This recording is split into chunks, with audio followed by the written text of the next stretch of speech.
right, all right. You know what time it is? It's JL, the Anti-Guru. And it's Labor Day, but it's also Monday. And you know how we do it. We always start off with a little music. I don't own the rights to this music. It is for entertainment purposes only.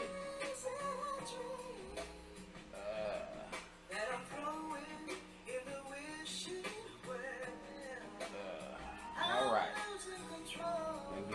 Give me a moment here. Let's go ahead and turn this music down, and we'll get right into the lesson. I'm going to make sure everything is working well.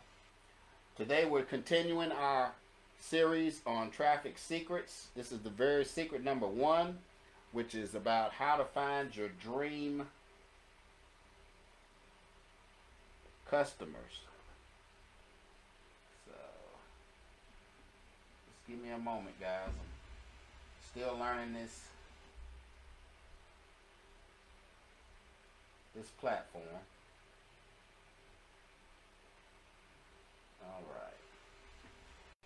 All right, this is traffic secrets number 1, part 3. Today we're going to talk about searchers and scrollers, or better yet, search advertising versus interruption advertising.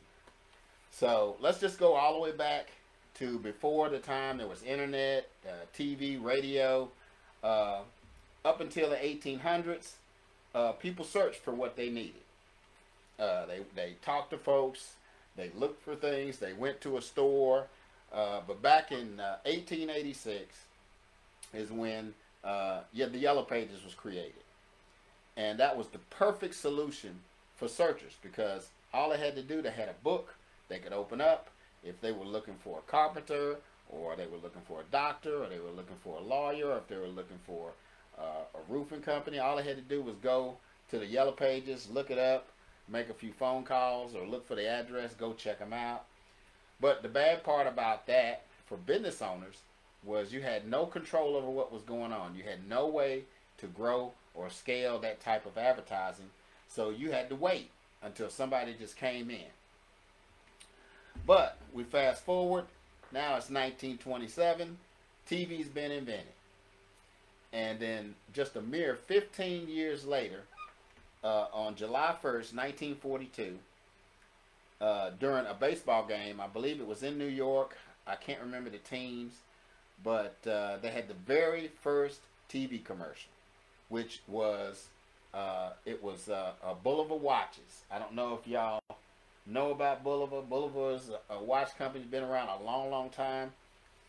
And see, there were only about 4,000 TVs in New York, so only about 4,000 people were watching that game at that time. But NBC aired that 9-second commercial, and the watch only cost $9. And I think so they showed the watch, and then they had a slogan, America runs on Bolivar time. And that was where interruption advertising was pretty much created. And then we've seen, what's going on, Cuzzo? Appreciate you coming on. I'm doing a little bit better about looking at these comments. I got my phone down here so I can see what's going on. Let me set that up. That's not going to work. Oh, yeah, that'll work so I can see. But like I said, that's where interruption advertising was invented. And interruption advertising, if you don't know what it is, you capture your audience, you entertain them or educate them, and then you create a desire for your product or your service or whatever it is that you're trying to sell. Now, another example of interruption marketing is there's a guy named Trevor. He had a big sales team. He was selling alarm systems, and they went door to door. And you know, a lot of times door to door, it's effective, because you know, you might go to 5 or 6 different houses, but somebody's going to let you come in, do a demo, show you the need for this thing, and then they were able to sell this thing, sell this alarm system. But rather than going to Amazon and looking up and see, the problem with Amazon is, you know, people, they'll search and usually they search for the cheapest price. So rather than do that, so you have somebody come in and do a demo, and they're selling you this monthly monitoring thing. Anyway, it would cost about $3,000 over 5 years with the monthly subscription to the monitoring for it, as opposed to paying maybe $199 for an alarm system, you know. But then, okay, we fast forward to 2007. Now, Facebook announces that they're going to be doing interruption advertising with Facebook ads. So that is the basic thing about the difference between search and advertising. So let's go to the whiteboard, and I'm going to take my notes with me so I can make sure I put everything down, so you can get a clear picture of the pros and cons of search advertising versus, let's move that over a little bit so you can see me a little better. Yeah, just bear with me, guys. I'm trying something new here. But we're going to go with the pros and cons.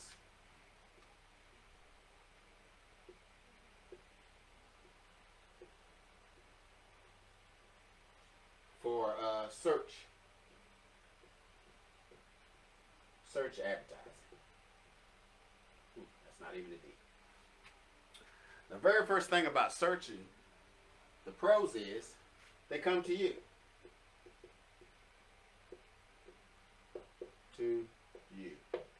Because they're searching for you.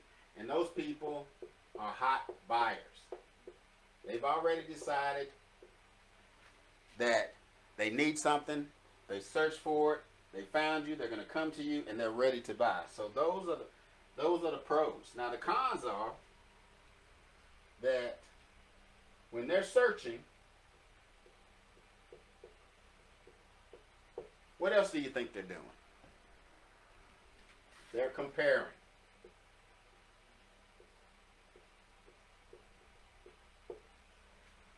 So they're comparing price. They're looking at reviews.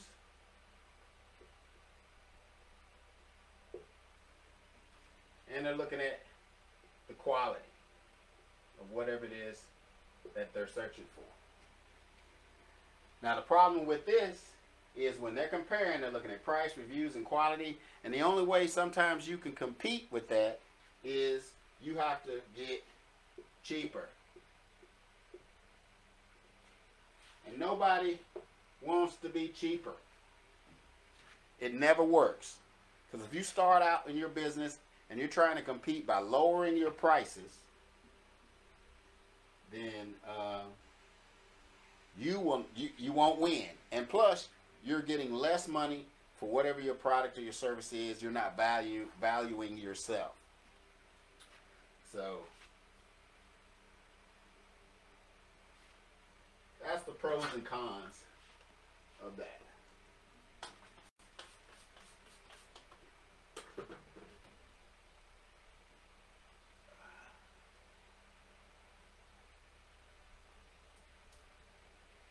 Now let's discuss interruption marketing. Hopefully I'll be able to spell this right. Interrupt. That's probably wrong, and that's 2 R's. Interruption advertising. Now here's the thing about interruption. First of all, like with Facebook ads, you'll be able to target people who are interested in what you have to offer. Which means you can grab their attention.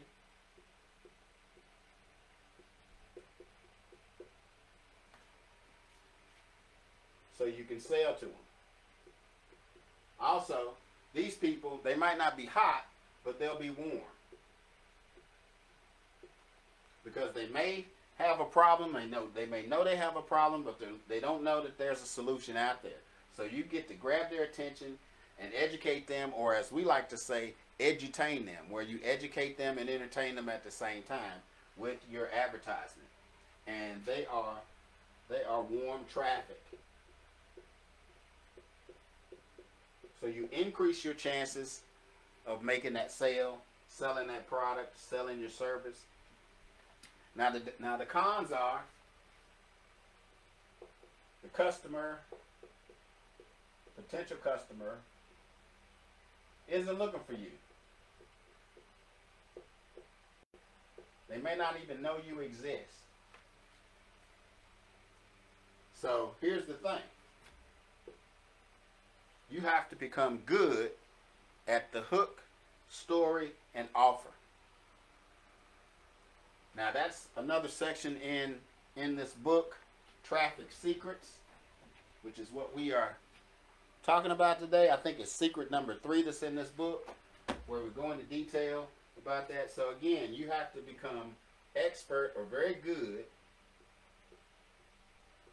at hook,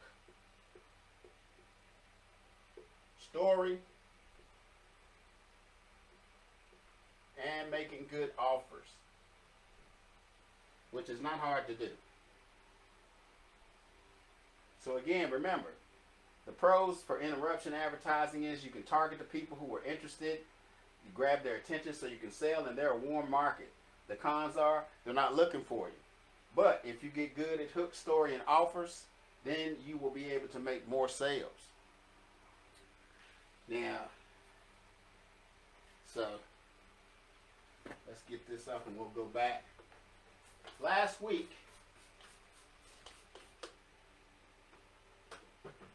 I gave everybody an opportunity.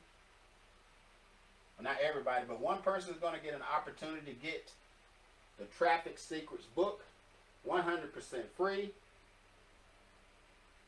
Because I got a free copy and I want to pay it forward by giving someone else a free copy of this book. So we're going to look and see while we're here. See, because what you were supposed to do, you were supposed to share my live from last week. So let me go see if I can get out of this thing. And go back and nope. Bear with me, guys. I'm still trying to learn how to use this thing. Let's see. And we're going to find out who actually,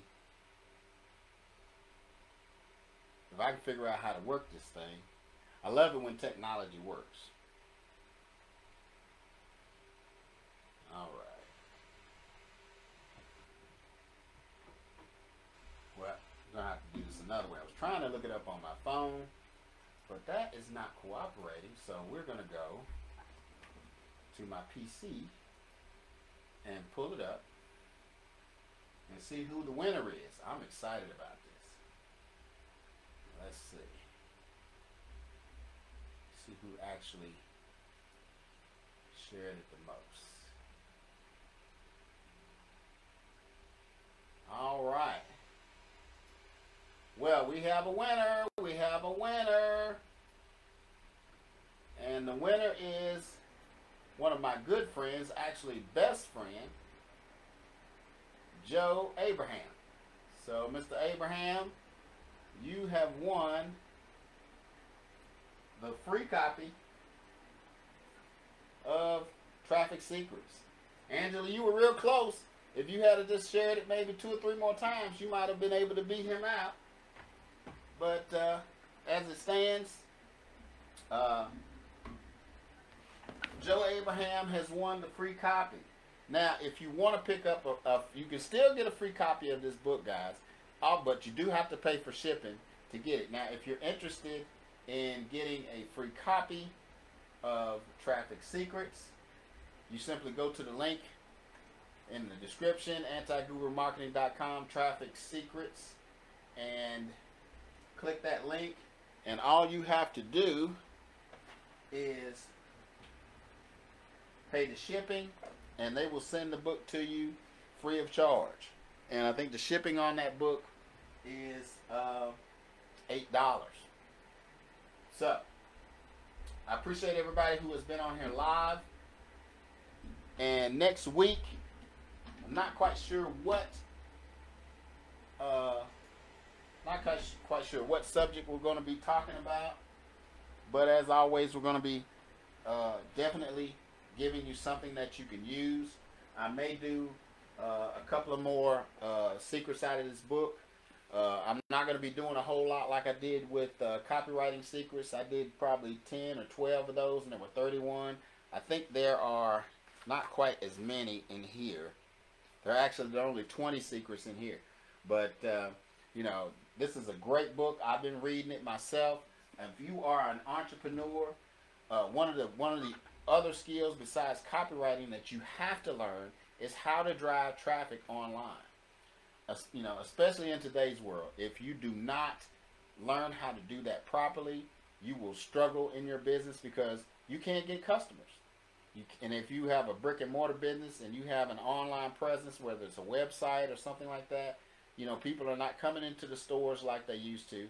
So you have to convert and change your business model over to be able to do more business online. We've seen so many businesses close because they refuse to transition. They refuse to do these things because, oh, it's too hard. I can't figure out how to do it. Facebook ads don't work for me. You know, but that is not true. And that brings me to my last point. If you are looking to learn a new way to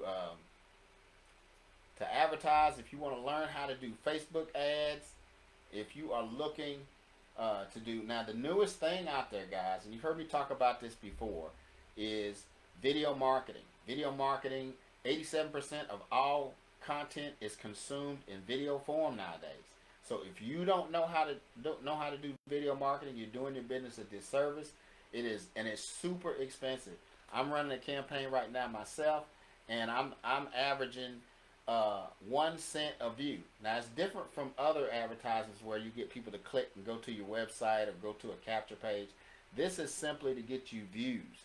But if your video is compelling and entertaining, and it will motivate people to go ahead on and click that link so they can learn more or go to your website or go to your capture page, it is so inexpensive.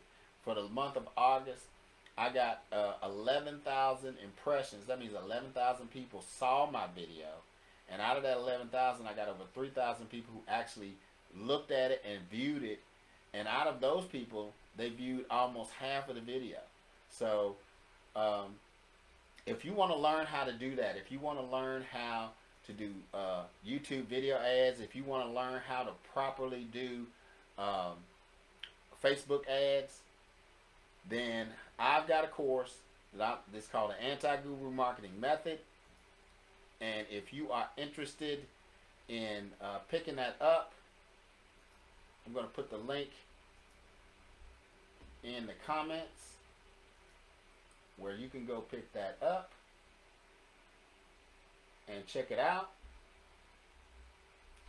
And that's pretty much all that I have for you today. Again, I appreciate everybody who's come on live. Again, happy Labor Day. I pray that you are enjoying yourself. I cooked ribs and boneless barbecue chicken on the grill today, and we were just eating like crazy. I kind of got the itis. So after this live, I'm probably going to lay down and take it easy for the rest of the day. But again, I appreciate everybody who's come on, and those who are, if you're seeing it on the replay. But again, remember my motto. Remember the three firsts. Apologize, forgive, be the first to apologize, be the first to forgive, and be the first to forget. And if you do these things, you will become the bravest, strongest, and happiest version of yourself. All right, we'll see you next week. Enjoy the rest of your day. Peace.